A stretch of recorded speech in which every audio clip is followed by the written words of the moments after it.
All right. Hello. Hello. I have the pleasure today to chat with Lindsay Blount, our 2023 Military Spouse Student Leadership Award recipient.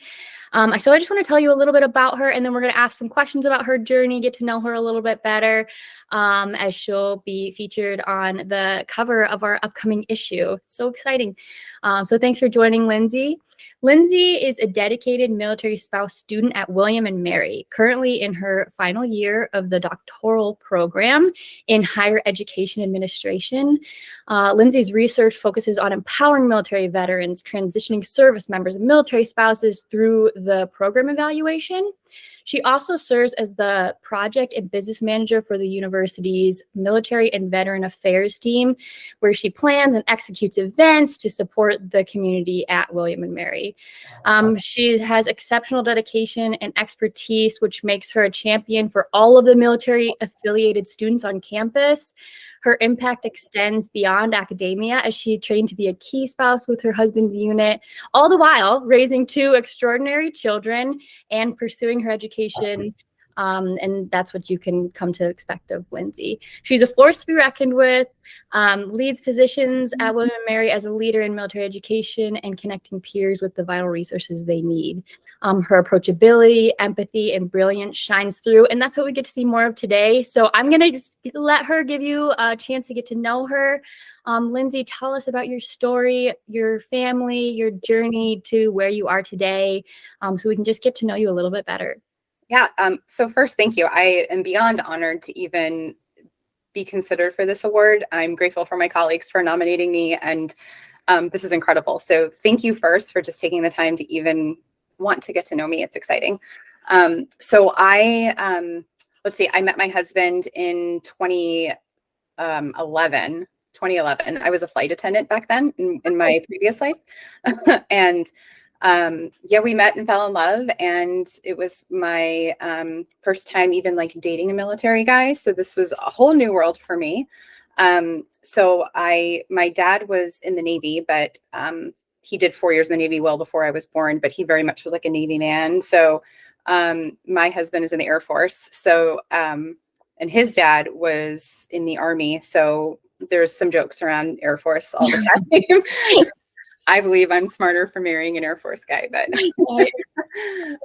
yeah. So when we met, I was a flight attendant. I had a high school degree at the time, or diploma at the time, and that was it. Nothing bad about that, but I just had this feeling like I wanted to go back to school, and I started back to school when I was 31. So I met my husband when I was 30. And I really just think I needed someone to believe in me. And that was my husband. He just was like, yes, let's do this. I'll support you. So I went and got my associate's degree in English literature. I picked that degree up in Utah, and we had our first baby there. Then we went over to Texas for 10 months, had another baby there. Took a year off from school. We went, and then we got stationed in the Boston area at Hanscom Air Force Base. And I picked up 3 degrees there. And now we're here in Virginia, and I landed a job at William and Mary. Wow. So you say that's so easy, as you can just get all these degrees and have all these babies. Like it just comes so simply, just hand them out. That's what they do. They just hand out degrees. Yeah, no, that's amazing. Thanks for sharing. What made you even decide to pursue higher education? Was it just that desire from that encouragement from your husband to pursue your desires? So my husband has his bachelor's and his master's degree. And when we started talking about having kids and what our lives would look like, and I did a stay-at-home mom thing for the first 6 months of my second baby's life, and hats off to all the stay-at-home moms. It just wasn't my thing. I couldn't do it. It's the hardest job that ever existed on the face of the earth. And I'm a big dreamer anyway. I've always been a big dreamer. My mom and dad did not go to college, but my mom is a nurse and my dad was a plumber. And incredible parents, but I'm first generation college. So it wasn't something that would have been expected for me to go. And I think that's why it was well into my 30s before I was like, maybe I should go to college and do this thing. Wow. But yeah, I wanted to learn more, and I wanted to be kind of a role model for my kiddos, especially when we had our first baby. So my kids only know me in college. I've been in school now for 10 years, and my daughter's 10. So because I took a few years off to have babies. But yeah, I specialized in early modern drama. Shakespeare was kind of my thing. And Henry David Thoreau are also my thing. So literature was really big for me, and I just wanted to learn more. And I'm a big learner, and I just thrived in higher education. So that's kind of what made me go towards that. Wow. So it sounds like you've been to a few different places. What drew you to William and Mary? Why have you kind of landed there for now? Yeah. So my husband, we PCS'd down here to Virginia, and I had a teaching license. I was able to teach 5th through 12th grade English, and I had done student teaching up in Boston for 10th and 11th grade honors. And teachers, that's another, like, hats off to teachers, because that was an experience all in itself. I applied to a bunch of schools down here in Virginia, but it's really competitive. And so I didn't get any jobs there, but I did get a job at William and Mary, and I was the assistant to the dean of university libraries for 3 years. And that was an incredible experience because I got a front row seat to leadership. I got to see what leadership looks like. And then my previous boss, the dean, was really open to having me kind of meet everyone and network. And I started to meet some of the leaders here at William and Mary. Our president, President Catherine Rowe, is incredibly supportive, and she sent me an email congratulating me for getting the cover and getting the award. So that's so kind. There's just something. So William and Mary, one of the really big values is belonging, and I can't tell you how much I actually feel that without being cheesy. It really feels that way, and it's from the president all the way across the board. There is no down here. It's all the way across the board. So I think having support from, women leaders is pretty incredible too, but there are some other leaders here at William & Mary that I sort of made my mentors. And they really encouraged me to think about the doctoral program in higher education. In my bachelor's degree, I went to University of Massachusetts Lowell for my bachelor's degree. And my very first professor, it felt like real because I was out of community college, and it was like a real professor. Not that, I mean, community colleges, they're real professors too, but this was like at a university. And I was the oldest one by far in all of my classes, which we can talk about, the only mom. And I sat down there's 3 professors there that had a massive impact on me. And they said, you need to get your doctorate. I don't care what it's in, just do it. So having those sort of mentors and people behind me has really been impactful. But William and Mary is just, we're a public Ivy. It feels good to say I go to William and Mary.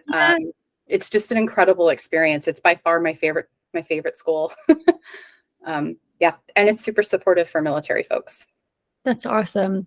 So the last 10 years that have got you here to William and Mary, we just talked about in 10 minutes. Yes. Well, I'm sure the challenges that came with every single year, every single move, every transition, like you said, not even just a parent in school, but in a actual building where you're leaving your children and you're balancing all that. Yeah. So just talk, if you would, a little bit about that, the challenges. This might look a little glamorous, like you're at this place now, but that is not, you did not get there easily. Exactly. So just touch on the challenges that you faced and how you overcame those. Yeah, so I would say my bachelor's degree was probably the hardest, just because in my last semester I was in the honors program and I had to write a thesis on my husband deployed. The Air Force, at least at Hanscom, was a little different in that it was just my husband that deployed. It wasn't a whole unit, so I didn't have a support system at all. I had one person reach out to me that was a civilian at Hanscom the entire year that he was gone. So I didn't have that like military support. We didn't live on base. So that was really hard to finish my degree, write a thesis. Our daughters were 2 and 3 at the time. And that was incredibly hard. The things that I did to get through that, though, I was very open and honest with my professors when I was struggling. And that was from day one. As soon as I got into the door, I said, hey, this is the deal. He may deploy. I have no idea. I have babies. This is crazy. Am I even crazy doing this? So being very real and open and honest. And then, as corny as this sounds, and I'm at William and Mary and we're the tribe. So it's funny that I'm saying this, but finding your tribe, I found a group of women in the Boston area that sort of took me in when my husband deployed and just helped me get through all the hard times. Sometimes I brought my kids to class. because I didn't have someone to watch them. It was rare because I did have an amazing daycare provider, but there were times where I had to bring the girls so everyone knew who my kids were for sure. That was hard. And then in my master's degree, I struggled with imposter syndrome, which I'm finding in my research, a lot of just military veterans returning, like when they retire or separate and they go to school, they feel this imposter phenomenon is actually probably a better word to use. And it happens to military spouses also. You kind of feel like, God, I don't belong here. These people, because you're mostly older, you're not 18 going into college, right? I was in my 30s. The youngest person closest to me was 25 in my cohort. So that was hard. I was the only mom. It was a very competitive program that I was in, and the professors they were not professors that I could have said, hey, I need an extension. They were like, I really don't care. So that was that was stressful. So getting over imposter syndrome, I watched a lot of TED Talks and that helped. Amy Cuddy taught me the power pose, and I did the power pose in the elevator every single day going into class. And yeah, that was probably the hardest thing to overcome, was just understanding that I do belong. Just because I'm a military spouse or just because I'm a mom or whatever the reason, I still have the same dreams and goals as everyone sitting at the table. And they're important. So that was probably the hardest thing. Now in my doctoral program, it's the mom guilt and the wife guilt. So when I'm working on my dissertation, which takes a lot of time away from my family, I should be with my family. And when I'm with my family, I should be working on my dissertation. It's like this sort of balance. So in the last 6 months, I have shifted my thinking on homework and working on dissertation, and I've realized that it's self-care. So we say a lot, like we'll work out, we're going to do this, we're going to read. That's our self-care as moms or as women. We need to have self-care. And I just shifted thinking that working on my dissertation is self-care because it's working on this massive goal that I've had now for 10 years, a big dream. And I think sometimes, and I won't speak for all military spouses, there are spouses that have it way harder. Their husbands deploy way more than mine will ever. But I think that we don't often allow ourselves to dream because we have to restart our lives every 2 to 4 years. We're moving every 2 to 4 years. We're restarting new careers. And it's hard to dream big when you have no clue where you're going to be in 2 years. So I think that was a big thing for me, was shifting self-care. Taking care of myself is taking care of the dreams and goals that I have. Yeah, that's incredible. Okay, so the self-care advice, we all just go, work on our dissertations. That'll be everyone perfect. Self-care when you're working through a lit review that you want to bang your head against the wall on. Those kiddos are watching you put your time and effort into being productive for society and making yourself a better woman and a better mom for them, even when that has you stepping away. And that's inspiring to them as humans as they're growing up. So you're giving to them even when you're stepping away from them to do that. Absolutely. And there are moments where they're like, do you have to go to school on the weekend? And I'm like, yes, I do, but I promise it's almost over. And we were at the pediatrician, this was like a year ago, and they told the doctor that I'm going to be a doctor. Like, my mommy's going to be a doctor. And he's like, oh, are you in medical school? And my daughter was like, oh, no, a doctor of knowledge. I love that. That was like really cute. So they're proud, really good. I know my husband's super proud of me. And without his support, there's no way I could do this. Without his belief and support, and even just his family's support.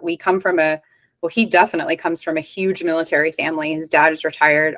All of his brother-in-laws are retired Army and just incredible human beings. And my sisters, oh my gosh, they're the strongest women I know, my sister-in-laws, because again, they went through way more than I go through as a Air Force spouse.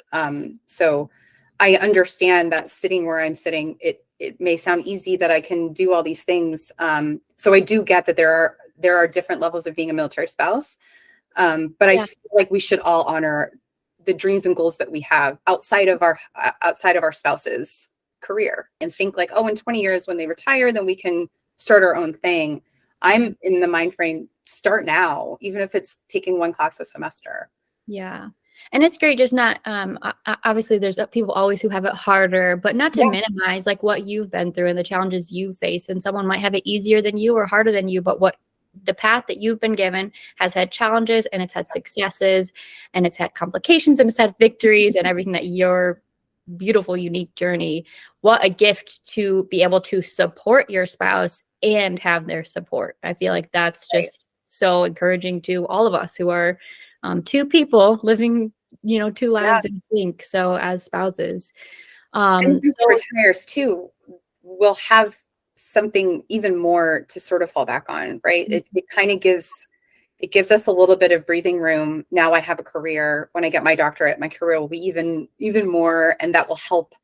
It will help us so that when he does retire, because we're starting the conversations already with transition, where he's like, "Oh, I don't know what I'm going to do when I retire in 3 years." And those conversations are happening in our house now, and it feels good to say, like, "I got you. yeah. You've had me for 20 years." When he gets out, and now I got you. Now you just take a breath and figure out what you want to be when you grow up, and let me handle it for a little while. And Or that, he can stay at home for the teenage years. And you yeah, can go. well, that's crazy. If he wants to do that, have at it. We're gonna have, our girls are a year apart, so that will be fun. Yeah, They will be teenagers when he retires. So right. yeah, So a lot of people are in your position in different ways. You've shared some nuggets already that are helpful. Do you have any specific advice for someone who might be facing that, who might be a mom in a workplace or a new mom going into education for the first time? They're trying to see what that next level is. Or spouses who are, hey, do I just not do anything for the whole time my spouse is in the military, or can I pursue my dreams at the same time? Just anything that you'd have to share with our audience. yeah. I think if you're going back to school, the first thing is there's a military and veteran affairs at every school. There's some office, and you are absolutely welcome in those offices, because it's almost always for military connected. Because there's also kids of military folks at universities. So William and Mary is a great example. We started our offices about 5 years ago, and we are very much kid friendly and also parent friendly too. We understand that most of the undergrads, just the veterans that come in here, have spouses and they have kids. So there's a lot of resources that almost every university has for military connected people and students. So reach out there, and it's not, I guess when I was getting my undergrad, I didn't realize the resources that I had. I didn't really realize it till now I'm involved in military and veteran affairs here at William and Mary. I just thought it's just the GI Bill, because I used my husband's GI Bill for my undergrad. And I just thought, oh, it's the GI Bill, but it's so much more. There's so many more resources that they can help you out with. Our office, our undergraduate office, is led by, his name is Charlie Foster, and he goes to bat for some of the veterans that are here and the spouses too. He actually hired one of the military spouses in his office as a graduate assistant, and she got tuition paid for 2 semesters. And she's not a veteran, but she's a spouse, and she's got a lot of valuable things that she gave back to her. And she graduated, and we miss her. But anyway, that's the hard part. They keep graduating and they leave us. So yeah, reach out to the military affairs at your university. And then there's a bunch of programs throughout the country. William and Mary, we offer, if you're about to transition, if your spouse is about to transition out of the military, we offer a program called the Flourishing Certificate Program. It's a 2-week program where we do like 1 week of wellness and introspective, like, what do you want to be when you grow up, kind of thing. And then the next week is like career, like, okay, now that you know you want to be, how are you going to get that? What's the jobs that are out there? Mm-hmm. And then you become part of the William Mary tribe. And we involve spouses in that too. So, and we're the only one that does wellness and business right now, but there's other programs. Syracuse University has a really great family transition program, and they have a lot of resources for spouses now that can, if they want to be entrepreneurs, or if they want to go back to school, or go into the corporate world. There's a lot of resources out there. But my biggest advice is to get a mentor. I have, my current boss right now is a retired Navy captain, and she is also a military spouse.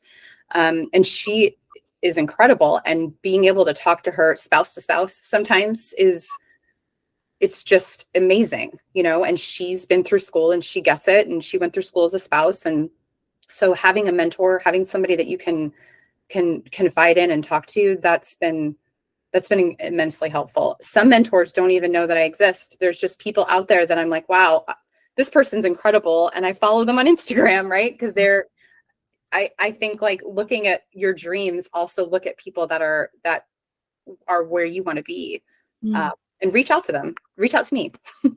Oh, that's great. So on that note, on finding a mentor or all those things that are your advice, do you have practical resources, a couple of things that might help you reach Find a that mentor. place, find a mentor or a calendar that you like, or a bag that has helped you well through the last 10 years, just kind of practical things that, okay, what's my first step that I can do today that will help me make a difference?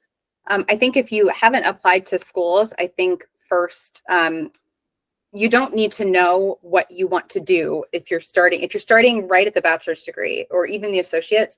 You don't need to know exactly what you want to do at the end. Just get your foot in the door. And again, reach out to the military offices.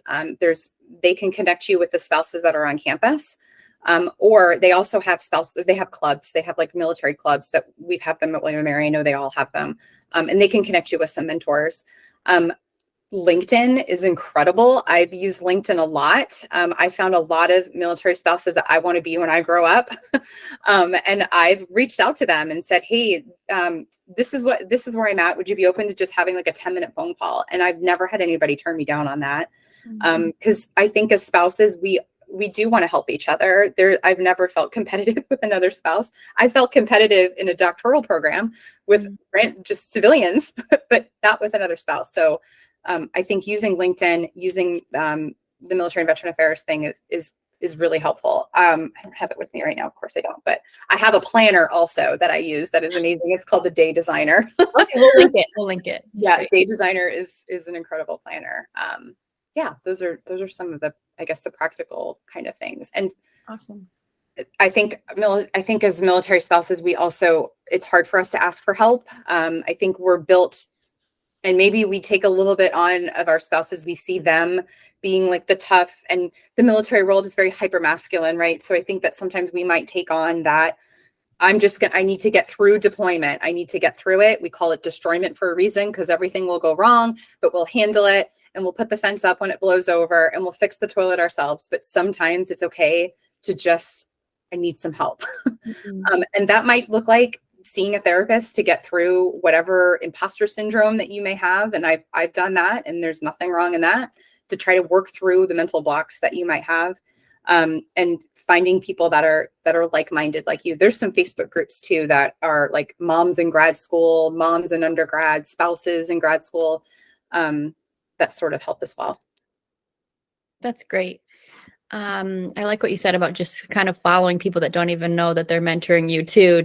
Maybe even just like clearing out the things that are in front of your face on the internet and social media that are negative, and filling that up with the positive, or following people that are your goal, so that what you see day to day, even if you're just starting the process and you might fill your time with scrolling, all of that is encouraging and pushing you toward a productive end, I guess. Yeah, I have reached out to so many military spouses, and just like really powerful, incredible women that I look up to, and have said, can you just give me 10 minutes of your time? I just want to know about your journey. I just want to know how you got there, so that I can put myself on that journey. And it always turns into a conversation that's longer than 10 minutes. And they always give me great advice, and they cheer me on, which is, I feel like we should all be doing that for each other as women anyway. Right. So it's nice to be able to do that. So yeah, follow some really incredible people that are in the lane that you want to be in. Yeah. Right.